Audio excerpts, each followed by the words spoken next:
বিসমিল্লাহির রহমানির রহিম। আসসালামু আলাইকুম ওয়া রাহমাতুল্লাহ।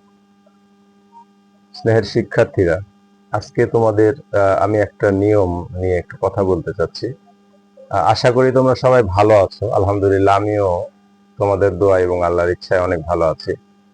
তো আমরা প্রায় বিভিন্ন ছোটখাটো বিষয় নিয়ে কনফিউজড হই, কিংবা অনেক বিষয় আছে যেগুলো আমরা আসলে জানি, বাট আরো বেশি জানা উচিত বা ক্লিয়ারলি জানি না।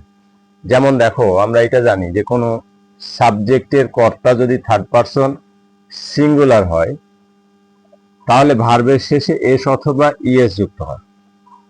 এখন এইখানে আমাদেরকে বলা হয়েছে এস বা ইএস যুক্ত হবে। তা আসলে কোথায় ইএস যুক্ত করি আর কোথায় ইএস যুক্ত করি, এই ব্যাপারে আমরা কনফিউজড। তো আমি আজকে ছোট্ট একটা টিপস দিব তোমাদের জন্য। এটা অনেকেই জানো, এরপরে অনেকের অজানা থাকতে পারে, তাদের হয়তো উপকার হবে। যদি আমরা দেখব, যদি কোনো ভার্বের শেষে O, CH, S, SH, Z, X থাকে, তবে ওই ভার্বগুলোর শেষে ইএস যুক্ত হবে যদি ওই বাক্যের কর্তা থার্ড পারসন সিঙ্গুলার নাম্বার হয়। যেমন দেখো, আমি কিছু উদাহরণ দিচ্ছি। গো, এই শব্দটিতে শেষে ও রয়েছে, তাহলে এখানে গো থেকে হবে গোজ। একইভাবে ক্যাচ, সিএইচ আছে, ক্যাচেস। অ্যাড্রেস, শেষে এস আছে, এখানে যা হয়েছে ইএস যুক্ত হয়েছে।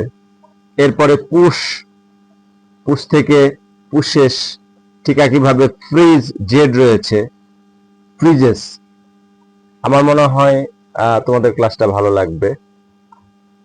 সবার জন্য শুভকামনা, সবাই ভালো থাকবে। আর আমার এই চ্যানেলে তোমরা লাইক দিবা, সাবস্ক্রাইব করবা, এবং তোমরা যদি আমাকে উৎসাহিত করো, আগামী দিনে এইরকম আরো নতুন নতুন অনেক টপিকস নিয়ে আমি তোমাদের সামনে আসবো। ধন্যবাদ সবাইকে। আল্লাহ আমাদের সবাইকে হেফাজত করুন। আসসালামু আলাইকুম ওয়া রাহমাতুল্লাহ।